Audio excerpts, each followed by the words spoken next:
Então o nosso tema é aliançados com Cristo. Nós vamos ler todos juntos Ezequiel 37, 26, ok? E o texto diz, vamos juntos: farei com eles aliança de paz, será aliança perpétua, estabelecê-los-ei e os multiplicarei, e porei o meu santuário no meio deles para sempre. Para sempre. E é claro que esta é uma aliança futura, que ela, em Jesus ela progride e será plena na eternidade, mas já vivemos sob os efeitos dessa aliança eterna em Jesus. E na semana passada nós vimos que o Senhor nos criou com um propósito debaixo dessa aliança, e a gente aprendeu sobre os mandatos cultural, social e espiritual, baseado em Gênesis 11, 26 a 31. E hoje eu te convido para abrir sua Bíblia em Gênesis 3. Gênesis, capítulo 3, versos 20 e 21. Gênesis 3, 20 e 21. Gênesis 3, 20 e 21.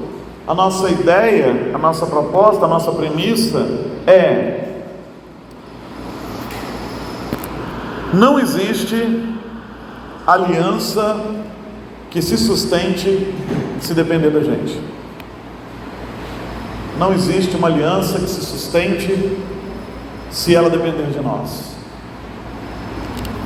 Então, o texto diz, vamos ler todos juntos, Gênesis 3, 20 e 21. E deu o homem o nome de Eva à sua mulher, por ser a mãe de todos os seres humanos. Fez o Senhor Deus vestimentas de peles para Adão e sua mulher, e os vestiu.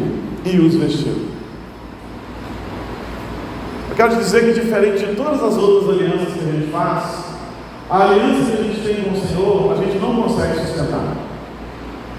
Nós não conseguimos sustentar a aliança que nós temos com o Senhor, porque o pecado, ele nos exclui a possibilidade de assumirmos toda a responsabilidade que deveríamos assumir, e precisamos do Espírito para isso. E quando eu procurava algo para abrir esse sermão, hoje eu encontrei uma frase maravilhosa do R.C. Sproul, explicando sobre o primeiro e o segundo Adão. R.C. Sproul, falando do primeiro e do segundo Adão, disse assim: Adão culpou a mulher pelo seu pecado. O segundo Adão levou a culpa da sua noiva. Muito maravilhoso, né? Adão culpou a sua mulher, culpou a Eva pelo seu pecado. Mas o segundo Adão, que é Jesus, o segundo Adão tomou a culpa de sua noiva. Adão jogou a culpa sobre sua mulher, mas o segundo Adão, que é Jesus, ele tomou a culpa da sua noiva para si. A sua noiva que somos nós, a igreja. Ele disse: não, a culpa é minha, põe sobre mim, porque eu vou limpar a minha igreja, vou redimir a minha igreja, vou lavar a minha igreja. Se na semana passada nós vimos que Deus criou um lugar absolutamente perfeito, e nos criou perfeitos para habitarmos nesse lugar perfeito, para cumprirmos os mandatos dele para nós, hoje nós vamos ver que não conseguimos cumprir alianças de obras. Nós podemos desistir dessa história, nós não podemos ficar colocando nossas obras diante do Senhor para a nossa salvação, porque elas não nos salvam, não são suficientes para nos salvar, na verdade são ridículas, ao ponto de um profeta chamá-las de trapos de imundície, que nós sabemos no contexto bíblico que é, não é? Os trapos de imundície eram usados pela mulher, e eram considerados imundos, eram trapos de pano, pedaços de pano, porque naquele tempo não tínhamos a tecnologia do absorvente menstrual. Tá bom, vem o escritor bíblico e diz: olha, suas obras, esse negócio todo seu diante do Senhor, são como trapos de imundícia. Você não pode se salvar e nem garantir a sua aliança com o Senhor baseado nas suas obras. É impossível. A primeira coisa que nós aprendemos aqui, enquanto a aliança do Senhor vai progredindo conosco, é o seguinte: Não existe pacto de obras. Somos salvos pela graça. No Velho Testamento fomos salvos pela graça, e o único pacto de obras que existiu foi para nos mostrar que nós não somos capazes de nos salvar a nós mesmos. Conhecemos o capítulo 2 de Gênesis, então. Capítulo 2, ele explica melhor como foi a formação do homem. O capítulo 1 é aquele que fala da criação em 7 dias, porque descansar também é parte da obra, parte do trabalho. No capítulo 2, é como se abrisse um parêntese, e então Moisés vai explicar melhor como que foi essa história toda da criação. E Deus deixa bem claro os termos da sua aliança com o homem. Esse lugar é seu, e essa vida é sua, você pode tocar em qualquer coisa. Nenhum animal é imundo, porque não era naquele tempo. Nenhum fruto é imundo, nenhum vegetal é imundo, nada é imundo. Só tem uma coisa, um único fruto em que você não pode tocar nele, que você não pode tocar. O homem só precisava de uma atitude: nunca tocar no fruto da árvore do conhecimento do bem e do mal. Mas ele tocou. Nós não sabemos o que é o fruto. Se é mamão, se é uva, se é jabuticaba, se é cajamanga, se é jaca, ou mesmo se é necessariamente um fruto conhecido. Nós sabemos o que ele não é. A tradição católica romana, lá a ideia católica romana diz que é o relacionamento íntimo. Não pode ser, porque antes da queda Deus já nos tinha dito que nós íamos crescer e multiplicar. Não importa o que aquilo é, o que importa é: havia uma prova do Senhor para conosco, e nós fomos reprovados. Eles podiam comer tudo, nem a árvore da vida lhes foi vedada. A árvore da vida para viver eternamente. Mas não, onde eles foram? Na árvore do conhecimento do bem e do mal. A única que Deus disse para eles não ir. A única que Deus disse para eles não ir.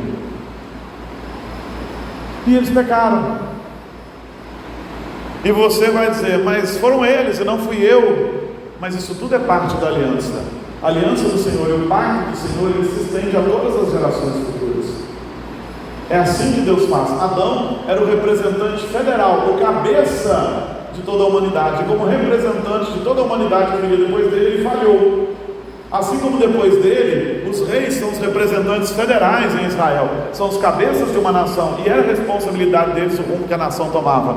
Assim como hoje, o homem é o representante federal da sua família, o cabeça, e as coisas estão dando erradas, porque o representante federal da família, aquele que representa toda a sua família, tem se eximido de fato assumir as responsabilidades de um sacerdote da sua casa, por preguiça e por influência de filosofias deste mundo, de ideologias desse mundo, por influência sobretudo do feminismo, que trabalha no sentido de tirar toda a autoridade do homem, sob a desculpa de que todo homem é um machista. E então, feminismo é aquele negócio, né? É o sujeito que foi subir no cavalo, deu um impulso muito forte no estribo e não parou em cima da sela, passou direto. O feminismo é o machismo, só que da perspectiva feminina.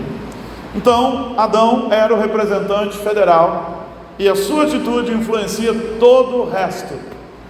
Somos herdeiros do pecado de Adão, do pecado de Eva. E Deus tinha dito claramente: vocês vão viver eternamente, só não comam daquela árvore, porque no dia que vocês comerem, vocês vão morrer.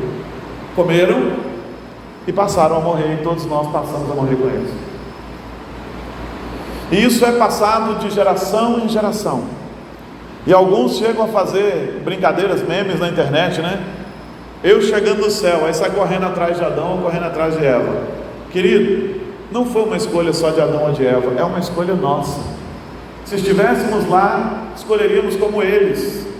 Todas as vezes em que pecamos, nós estamos endossando o que Adão e Eva fizeram. E é tão interessante a nossa natureza em Cristo, que gostamos mesmo de pecar. Todas as vezes que eu passo por esse texto, e Deus diz assim: toquem tudo, e antes de falar o negativo, Deus falou o positivo, porque a gente tem a tendência de querer ouvir o negativo primeiro, né? Deus falou: comam de toda a árvore, todas elas são para vocês, todos os animais são para vocês, só não toquem na árvore do conhecimento do bem e do mal. Foi o que eles ouviram. Acho que eles não ouviram o resto, só ouviram isso. E eu entendo muito bem isso, porque eu me lembro que quando eu morava na roça, nós tínhamos todos os tipos de laranja que você possa imaginar plantados na nossa. Meus avós plantavam muitas coisas, laranja, manga, tinha todo tipo de fruta, pitanga, coco, e tinha todo tipo de laranja. Mas havia um senhor que devia morava uns 8 quilômetros longe da nossa casa, que tinha muitos pés de laranja que não deixava ninguém pegar a laranja dele. Pois nós tínhamos a cara de pau de sair da nossa casa, que era cheia de laranja, andar 8 quilômetros para roubar laranja na casa do sujeito, porque ele não gostava que roubasse. Era uma emoção. Roubar laranja, ele está vindo, e correr com aquilo. O que você acha que é isso? E nós éramos crianças. Isso é tendência pecaminosa.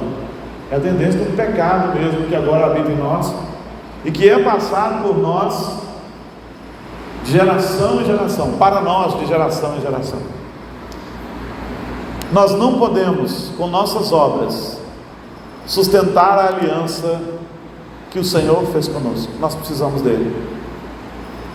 Agora, algumas coisas interessantes aqui. A primeira delas, então, é que a gente não pode sustentar a aliança por nós mesmos.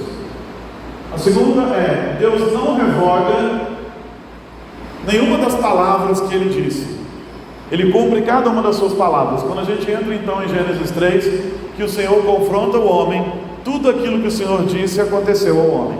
O homem foi expulso do paraíso, o homem foi amaldiçoado por causa do pecado, e a terra foi amaldiçoada por causa do pecado. O homem passou a morrer, o homem passou a sofrer as consequências do pecado. Agora o homem não ia trabalhar simplesmente, ia laborar. Se no Éden ele ia trabalhar, agora ele tem que laborar.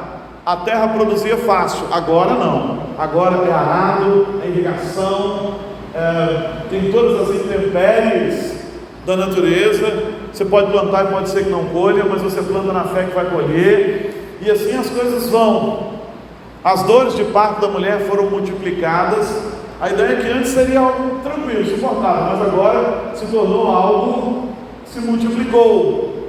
E por aí nós vamos. A terra vai produzir cardos e abrolhos, ou seja, produzir espinhos, e o homem, quando vai trabalhar na terra, ele tem que enfrentar os espinhos. Tudo isso consequência do pecado, mas o pior de tudo isso é de fato morrer. O corpo se separando do espírito, coisa que Deus não criou para que fosse assim. Nós não fomos planejados para que fosse assim.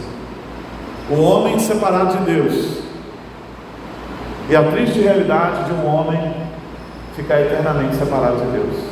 São os 3 tipos de morte que as Escrituras falam, né? A morte espiritual, a morte física e a morte eterna. A morte espiritual é o estado onde todos estamos antes de conhecer a Cristo. Se você não conheceu a Cristo, se Ele não está habitando no seu coração, se você não vive para Ele, se você não é um cristão, você está morto espiritualmente. Se o Espírito Santo de Deus não atua na sua vida, você está morto espiritualmente. A morte física é justamente a separação entre corpo e alma, corpo e espírito. E a morte espiritual é a terrível realidade de que aquele que morre sem Cristo estará eternamente separado de Deus. O homem passa agora a morrer. E isso é terrível. Mas o problema que a gente tem é que a gente busca subterfúgios para tentar burlar essas coisas. O homem pesquisa exaustivamente maneiras de ele postergar a sua vida, prolongar a sua vida, postergar a morte, mas um dia vai ter que ser confrontado com essa realidade. O homem pode criar medicamentos e possibilidades, mas um dia vai morrer mesmo. O homem tenta de todas as maneiras para, quem sabe, tentar burlar aquilo que Deus deixou, mas não é possível. E isso está expresso na tentativa ridícula do homem e de sua mulher de coser para si vestes com folhas de figueira. Você conhece o tamanho da folha de figueira? Você conhece o tamanho da folha do figo? Gente, é pequena. Imagina Adão e Eva lá no esforço ridículo de emendar uma folhinha na outra e fazer alguma roupa que tampasse alguma coisa na sua nudez. Antes eles podiam estar nus, porque não havia maldade nos seus corações. A ideia é que, quando chegasse o tempo, um homem se uniria à sua mulher, só teria olhos para ela só teria olhos para ele. Se nunca tivéssemos pecado, estivéssemos na condição do Éden, seria isso. Por isso, homem e mulher, ambos estavam nus e não se envergonhavam disso, porque não tinham de que se envergonhar. Nem eles tinham que se envergonhar da sua nudez, e também não se sentiam envergonhados porque o outro não olhava para eles com um olhar de posse, de um desejo adúltero. Então, quando vem o pecado, agora não é mais assim, agora precisamos de roupas. E às vezes eu fico vendo muitas pessoas, inclusive irmãs cristãs, dizendo: não, a roupa não tem nada a ver, né? O problema é do sujeito lá. Mas nós sabemos que se nós provocamos alguma coisa em outra pessoa, se nós provocamos o pecado nele, nós estamos nisso pecando e pecando terrivelmente. Terrivelmente. Então tem sim que se vestir com decência, com ordem agora, mas não é esse o ponto. O ponto é justamente o fato de que o homem tenta ridiculamente remendar a situação dele, e isso não traz a bênção da aliança do Senhor de volta para o homem. Então, queridos, nós não podemos sustentar a aliança por nossa conta, e Deus não revoga a sua palavra, não dá um jeitinho. E mesmo que o homem tente por alguns subterfúgios reconstruir a aliança com o Senhor, ele não pode, porque todo esforço nosso ainda está contaminado com o pecado, e todo esforço humano para tentar remendar qualquer coisa é ridículo. E Jesus já falou sobre remendos, né? Remendo é a pior estratégia, porque aí o pedaço de pano novo acaba de rasgar o pano velho e a rotura fica maior do que estava antes. O Senhor não é Deus de remendos. Mas nós ainda temos um problema, porque agora a maldição vem sobre nós. Mas é tão interessante, o Senhor Deus, o Deus a quem servimos, é tão maravilhoso, que mesmo quando está nos amaldiçoando, revela graça. Mesmo quando está nos amaldiçoando, revela graça. Então Gênesis 3,15, que é o que nós chamamos na teologia, ou os teólogos chamam, não nós, né, porque eu não sou assim um teólogo, no sentido profundamente erudito da teologia, mas Gênesis 3,15 é o que a teologia chama de o proto-evangelho, ou seja, a primeira partícula ali do evangelho. Daqui a aliança vai progredir até que nós possamos compreendê-la. E você tem que entender que a Bíblia não é uma revelação linear. A partir de agora, quando termina o capítulo 3 de Gênesis, toda a obra do Senhor está revelada, mas de uma maneira aqui pequena mesmo, como se fosse a primeira célula. A Bíblia ela é uma revelação aspiral, que vai se expandindo cada vez mais. Daqui para frente, o Senhor vai desenvolver aquilo que Ele prometeu em Gênesis 3,15. E o que Ele prometeu? Porém inimizade entre ti e a mulher, ou seja, entre o diabo e a mulher, entre a tua descendência e o seu descendente, entre a descendência da mulher e da serpente. Este te ferirá a cabeça, e tu lhe ferirás o calcanhar. A descendência da serpente feriria o calcanhar do homem, mas a descendência da mulher feriria a cabeça da serpente. Isso é a primeira promessa do Messias. O resto da Bíblia vai cuidar de ampliar a nossa visão sobre o Messias e sobre a salvação e como ela vai se operar. Aqui começa a promessa da aliança. O homem está sendo amaldiçoado por causa do pecado, está recebendo a justa paga do seu pecado, mas aqui o Senhor vai estar revelando a sua graça. Esse é o nosso Deus. Aquele que revela graça no meio da situação mais crítica. Aquele que manifesta a sua graça no meio da situação mais caótica. Aquele que manifesta a sua graça quando e ainda quando está dando a cada um de nós aquilo que nós merecemos. Ele acaba de lançar uma maldição sobre Adão, sobre Eva, sobre a humanidade, sobre toda a criação, mas não por culpa dele, por culpa nossa.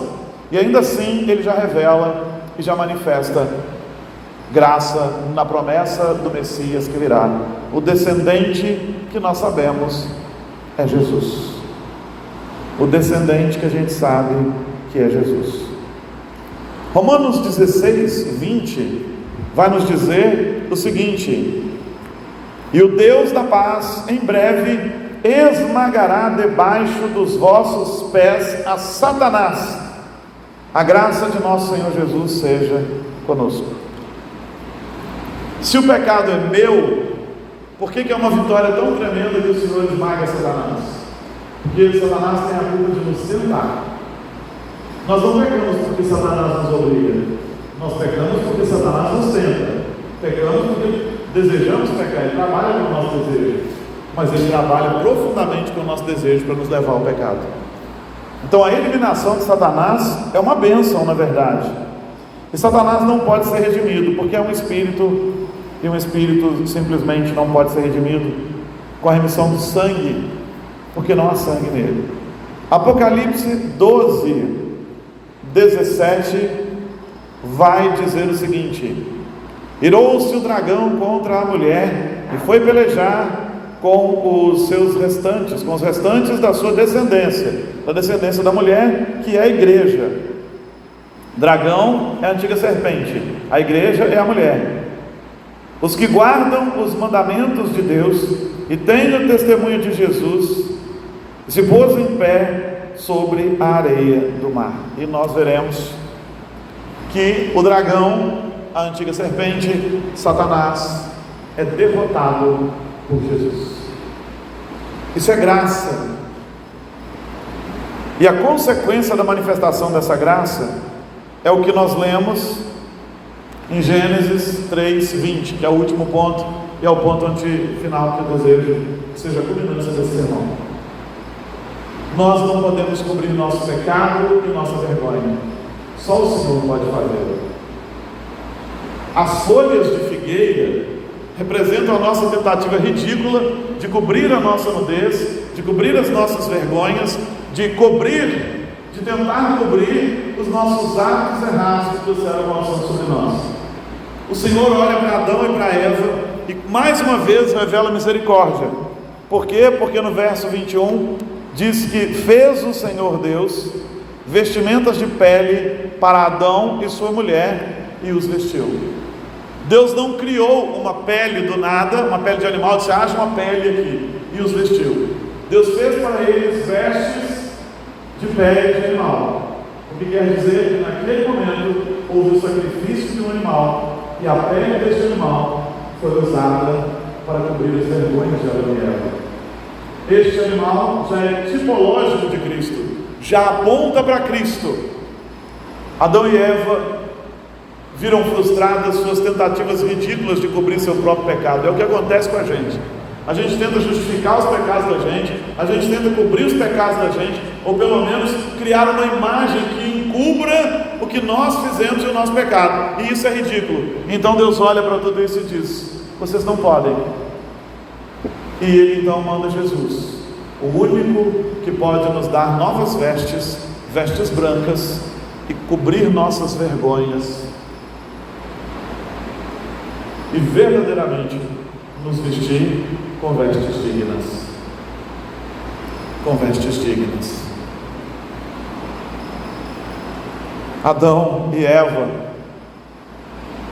tentaram esconder seu pecado, tentaram se esconder de Deus, que vinha vê-los na viração do dia, e essa é uma tendência do homem. Talvez se eu me afastar de Deus, não vai haver consequências, e elas pioram. Então, já que não dá, talvez se eu fizer aqui uma roupinha, mas é só casca, é só capa, é só imagem. E vem o Senhor e traz a solução verdadeira. Um animal é sacrificado, o sangue é derramado, a sua pele é tirada, transformada em vestes dignas que cobrem as vergonhas de Adão e Eva. Nós andávamos longe do Senhor. Com nossos pecados tentamos andar longe do Senhor, pensando que talvez se nós cauterizarmos a nossa mente, nós não sofreremos as consequências do nosso erro. Mas a aliança do Senhor não permite isso. E então, nós às vezes tentamos criar uma imagem que esconda o nosso erro, o nosso pecado, mas o Senhor sonda os corações, e a aliança do Senhor não permite hipocrisia e fantasia. Então Ele envia seu Filho, e há derramamento de sangue, o sangue do Filho, e as vestes do Cordeiro são postas sobre nós. O Cordeiro, que era branco, sem mácula, sem defeito, Cordeiro perfeito, é imolado na cruz, vai para o matador, e sua pele branca, Suas vestes brancas são postas em nós, são vestes de santidade. O único que pode cobrir nossas vergonhas é Jesus. O único que pode nos lavar do pecado é Jesus. O único que pode transformar nossas vidas é Jesus. O único que pode nos vestir com vestes dignas é Jesus.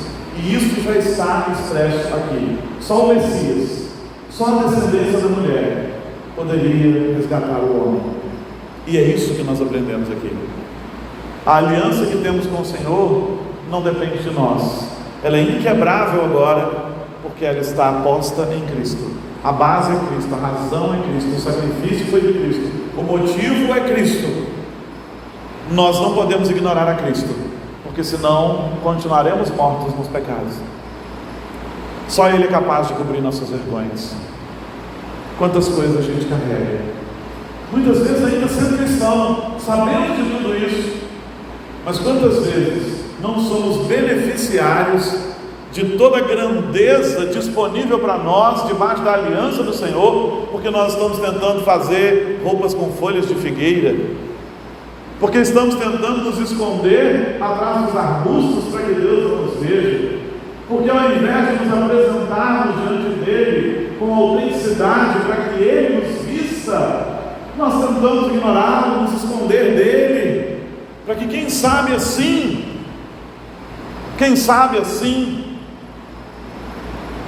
as coisas deem certo, mas não dão.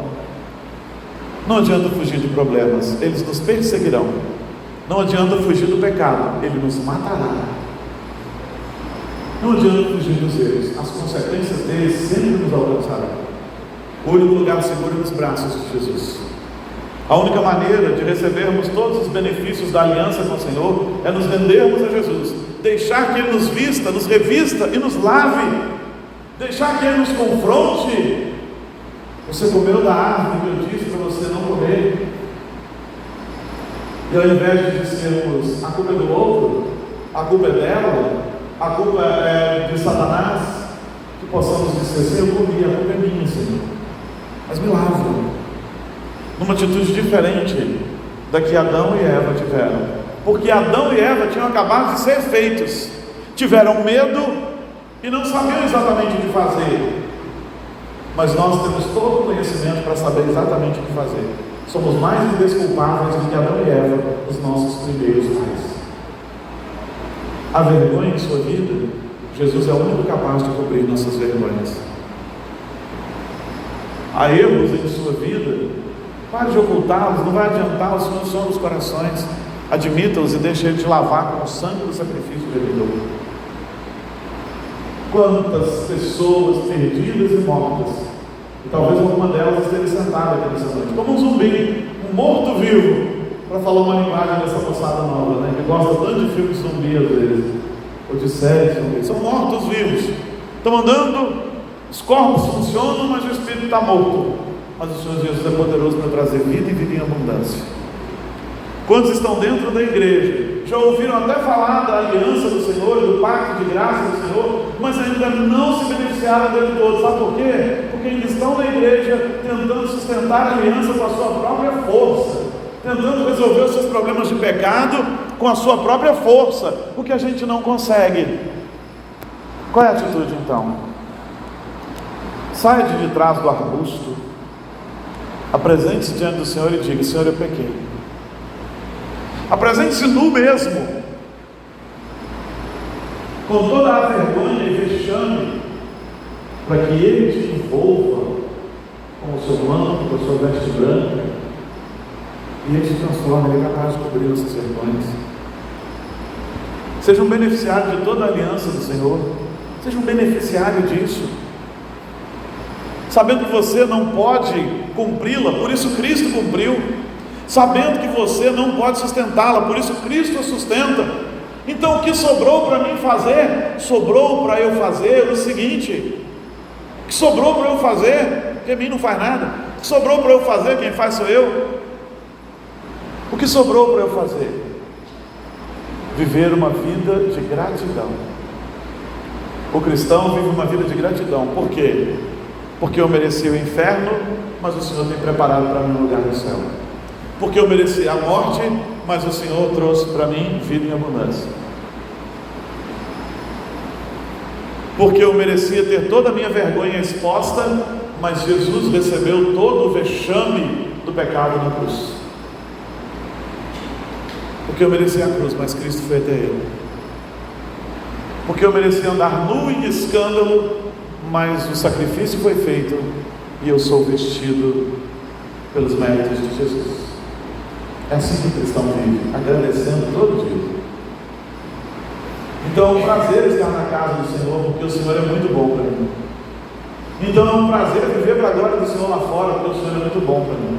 Então ser ético, ser verdadeiro, ser decente, ser honesto, não é um sacrifício, antes uma bênção e manifestação de gratidão por tudo aquilo que o Senhor fez por mim. E Adão entendeu isso, e Eva entenderam isso, porque se você rodar um pouquinho as páginas da sua Bíblia, e não é novidade, eu já te falei isso aqui, e você vai ouvir outras vezes, é maravilhoso quando eles têm filhos, e eles sabem que não foram abandonados pelo Senhor, embora tenham recebido a punição que era merecida, porque no verso 1 ele diz assim, o texto diz assim: coabitou o homem com Eva, sua mulher, esta concebeu e deu à luz Caim, então disse, adquiri um varão com o auxílio do Senhor. Adão aprendeu a confiar no Senhor. Depois deu à luz a Abel, seu irmão, e o Senhor continuou a abençoá-los. Adão e Eva fazem aqui uma declaração de fé. Se eu tenho um filho, é por causa do auxílio do Senhor. Se eu tenho vida, é por causa do auxílio do Senhor. Se eu continuo vivendo, é por causa do auxílio do Senhor. Adão viveu debaixo da promessa do Senhor. Pecou, errou, mas aprendeu a viver debaixo da promessa do Senhor. Tanto que seus filhos aprenderam a adorar, a oferecer sacrifício. Bom, pelo menos Abel aprendeu, mas Caim sabia o que estava fazer. Por quê? Porque seus pais aprenderam com a palavra de Gênesis 3,15 que o Senhor é gracioso. Você não pode manter a sua parte da aliança, mas Jesus é sustenta com você. Você não pode resolver seu problema de pecado, mas Cristo pode. Você não pode esconder as suas vergonhas e seus vexames, mas Cristo pode. E você não pode continuar vivendo como alguém que está na igreja, mas não conhece nada da aliança da graça do Senhor. Você precisa viver debaixo dessa aliança. E você precisa aprender a receber os benefícios da aliança. Enquanto você achar que merece todos os benefícios que o Senhor te dá, você não os terá. Mas quando você entender que é pura graça, desde o começo é graça, desde Adão é graça, aí você se tornará um beneficiário da aliança do Senhor.